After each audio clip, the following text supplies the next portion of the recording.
Ini untuk semua aspek. Saya berikan ijazah amalan dari guru-guru kami juga untuk semua aspek. Jadi kalau ilmu insya Allah meningkat lebih kuat, kalau bisnis, kalau bekerja itu lebih lancar dan dilindungi oleh Allah, ya berkah. Kalau di birokrasi, di kedudukan, di apapun, itu pun diangkat oleh Allah dengan cara yang baik dan terhormat, ya karirnya di semua aspek. Satu sholat amalannya. Nah, bukan yang biasa. Bukan yang biasa. Kalau bisa jaga yang 40 rakaat. Yang sering saya sampaikan. 17 rakaat sholat fardu. Sudah? 12 rakaat rawatib. 11 rakaat yang tahajud. Jumlahnya 40. Ya. 17 rakaat sholat fardu. Kalau ini wajib. Kalau wajib standar. Ya. Mau kaya, mau tidak, ya sholat 17 rakaat juga. Mau pintar, mau tidak, 17 rakaat juga. Jelas ya? Rumusnya 24, 4, 3, 4. Ya, itu ya, nomor aksesnya. 24, 4, 3, 4. 2 subuh, 4 zuhur, 4 asar, 3 maghrib, 4 isya. Ya, jangan sampai miskol. Kalaupun miskol harus khairayyarah. Ya kan? Bukan syarrayyarah. Baik, pasti yang miskol muadzin, Allahu akbar, khairayyarah. Ya. Baru adzan belum qomat syarrayyarah. Pasti kan? Oke. Teruskan, yang 12 itu hadisnya sahih. Perhatikan baik-baik. Man shalla isnatai asyrata rak'atan fi yaumin wa lailatin. Siapa yang menunaikan salat sunnah 12 rakaat yang mengiringi salat fardunya siang dan malam. Sudah, arba'an qabla dhuhri, 4 rakaat sebelum zuhur. 4 rakaat sebelum zuhur. Teknisnya bisa langsung 4 atau 2-2. 2, kemudian salam, 2 rakaat lagi, salam. Jelas? Baik. Kemudian arba'an qabla dhuhri, rak'ataini ba'daha, 2 rakaat setelahnya. Setelah zuhur 2 rakaat. 4 tambah 2 berapa? 6. Rak'ataini ba'dal maghrib, 2 rakaat setelah maghrib. 6 tambah 2? 8. Rak'ataini ba'dal isya, 2 rakaat setelah isya. 8 tambah 2? 10. Rak'ataini qabla al-fajri, 2 rakaat sebelum subuh. 12 ya? Nah, jaga yang 12 ini.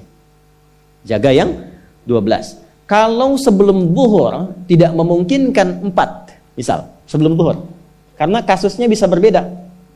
Ada Ibnu Umar, Abdullah bin Umar radhiyallahu taala anhuma, menemukan kasus berbeda, seperti Anda di kantoran waktu singkat saat Ramadan, kan?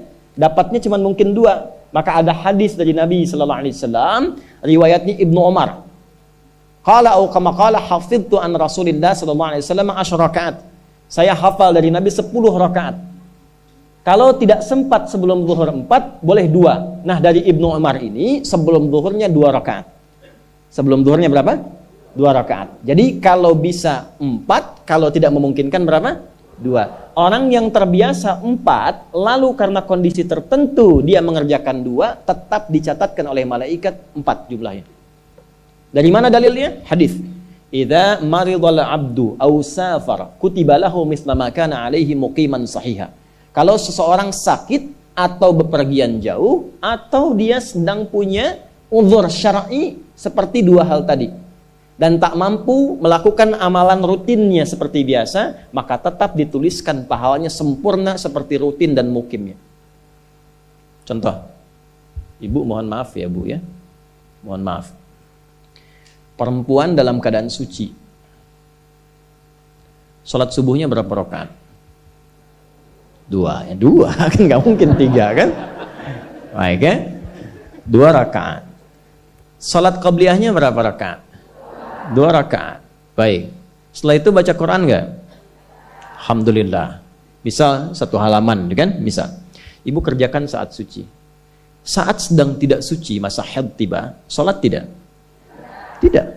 Baca Quran tidak? Nah, kalau punya kebiasaan sholat, baca Quran, dan tiba masa haidnya, itu pahalanya tetap dituliskan sesuai kebiasaannya. Harus tahu itu. Makanya manfaatkan, karena kalau sudah tiba masa monofos, sama. Itu Allah tuh memberikan kemuliaan khusus. Makanya bu, kalau ngaji dengan ustadz-ustadz tertentu, bikin kurikulum ngajinya fikih perempuan aja, gak usah jauh-jauh. Fikih perempuan. Keluarkan, karena banyak pahala mengalir di dalamnya. Ya. Dan kadang-kadang saya suka bingung kalau bahas fikih rumah tangga itu kenapa yang tegang-tegang gitu. Sekarang fikih parenting sekarang tuh kayaknya menegangkan antara surga neraka aja tuh. Tanggung jawab suami, hati-hati dengan istri. Padahal Qur'annya mengatakan rumah tangga itu penuh dengan permainan yang menyenangkan. Yang ada banyak candanya. Gitu. Coba keluarkan tuh hadis-hadis itu ya. Ibu tahu salah satu istri Nabi ada namanya Sayyidah Saudah binti Zam'ah. Itu sepuh, Bu. Usianya sekitar 70 tahunan ke atas. Dan beliau, Nabi SAW bangunkan rumahnya, itu kamarnya di samping Sayyidah Aisyah, dekat situ, dekat Raudhah. Sepuhnya luar biasa, hobinya bikin makanan, masak. Satu kali, ketika beliau sedang ngolah tepung, Nabi pulang, pas kemudian bagiannya Sayyidah Saudah binti Zam'ah, datang sedang ngolah tepung, atau dalam riwayat atau kama hadas, itu dicolek tepungnya, bermain, bercanda, dicolekkan di keningnya, di kening istrinya. Nah, itu sudah sepuh, dicolekkan, masih bercanda, masih tertawa. Kalau bahasa kita masih panggil sayang gitu. Ini kapan kakek nenek masih bilang sayang dan canda. Ini penuh dengan demikian ya. Ini yang mau saya kembalikan tuh, ya nilai-nilai tadi. Jadi kembali ke sini, Bapak Ibu sekalian, kembali ke sini. Ya urutkan lagi, kita agak cepat masuk ke dalam pembagiannya. Detil pada pembahasan ini, satu salat 40 rakaat. Sudah? Yang fardu sudah dalilnya, yang rawatib sudah, terakhir yang 11 rakaat yang salat malam. Ya, 11 rakaat yang salat malam. Nah, ini 11 rakaat ini bisa warming up dulu 2 rakaat tanpa baca surat Al-Fatihah saja. Di Allahu Akbar langsung Al-Fatihah, tidak pakai iftitah, tidak pakai surat selain Al-Fatihah. Allahu Akbar, ya, a'udzubillahi minasyaitonirrajim. Bismillahirrahmanirrahim. Alhamdulillahirabbil alamin sampai waladhdallin, selesai amin langsung rukuk. 2 rakaat. Seperti itu. Itu namanya khafifatain. 2 salat ringan warming up untuk persiapan supaya hatinya itu bisa khusyuk, badannya bisa agak anget sebelum memulai tahajud. Barulah kemudian tunaikan 2 rakaat setelah itu, 2 rakaat setelah itu, 2 rakaat setelah itu, ujungnya tutup dengan 1.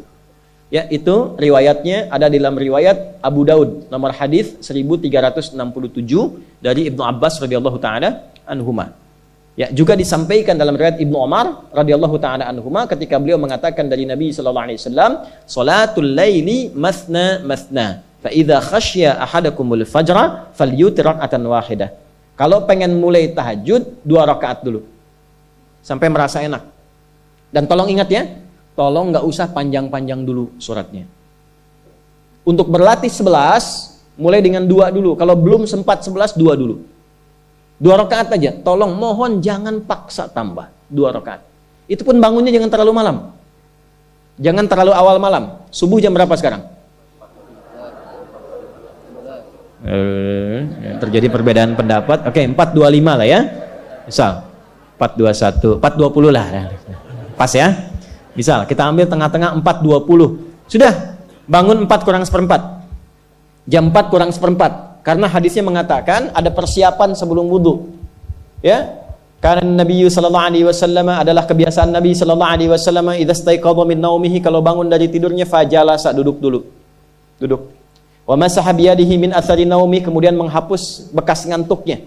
Ya, menghapus jejak ngantuk dengan bagian tangan yang bersih. Itu kan butuh waktu. Ya. 4.15 bangun. Duduk dulu, atur alarm. Ya, alarm mungkin ya 3.15, 3.30, ya, kemudian jam 4 terakhir. Alarm pertama untuk mematikan alarm kedua siap-siap alarm ketiga sadar. Ya, kan begitu kan? Ya. Ya begitu, itu rumusnya. Nanti kalau sudah ayat tahajud masuk Al-Isra nanti saya jelaskan. Itu ada isyaratnya di Quran. Bukan isyarat alarm ya, tapi isyarat perjuangan kita untuk bangun. Jadi 4 kurang 15 itu adalah persiapan supaya jam 4 bisa wudu. Ya, begitu jam 4, thumma dhahaba ila shinin mu'allaqah, pergi ke tempat kemudian berwudu, tempat tertutup, wudu, selesai, balik lagi, kan 4.20 adzan kan? Misalnya 4.10 mulai sholat. Kalau 2 rakaat kan nggak lama-lama. 5 menit, witirnya 1 menit, 3 menitnya istighfar, nunggu subuh. Ya, bacanya jangan tinggi-tinggi. Al-Falaq, An-Nas, witirnya Al-Ikhlas. Besoknya Anda sudah bosan 4 rakaat. Ad-Duha, Al-Insyirah, Al-Falaq, An-Nas, Al-Ikhlas. Besoknya terus sampai bosan tambah 6 rakaat sampai konsisten 11. Jelas? Mulai dengan seperti itu, 11 tambah 12, kan berapa? 23 tambah 17, 40. Tolong jaga ini, selama hidup tunaikan aja. Kalau tidak percaya, silahkan coba, nanti lihat apa perubahan yang terjadi dalam kehidupan. Demi Allah saya katakan silahkan coba. Yang kedua Al-Quran. Yang kedua apa? Al-Quran. Kan ada 3 tadi ya? 1, salat. Kedua, Al-Quran.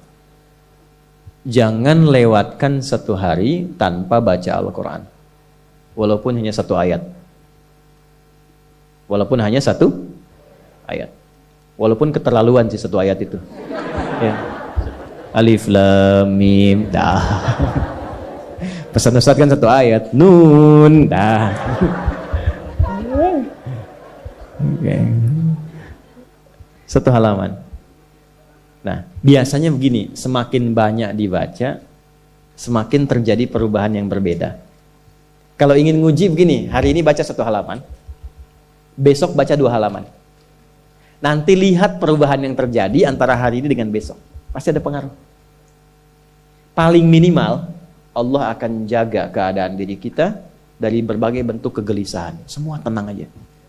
Ada masalah apapun, kasih ketenangan, kasih ketenangan. Dan ketenangan itu paling mudah melahirkan solusi. Jelas? Oke, 2, Al-Quran. 3 kira-kira apa? 3 apa kira-kira? 3, jaga wudhu. Gak pakai jaga wudhu. 1, sholat. 2, Al-Quran. 3 apa? Jaga wudhu. Apa dampak psikologisnya jaga wudhu? Tidak ingin batal wudhunya. Kalau orang tidak ingin batal, maaf kalau kebanyakan bohong batal tidak. Maksiat, itu batal maknawi. Makanya orang punya wudhu itu pasti kalau dia selalu jaga wudhunya akan terjaga dalam kebaikan.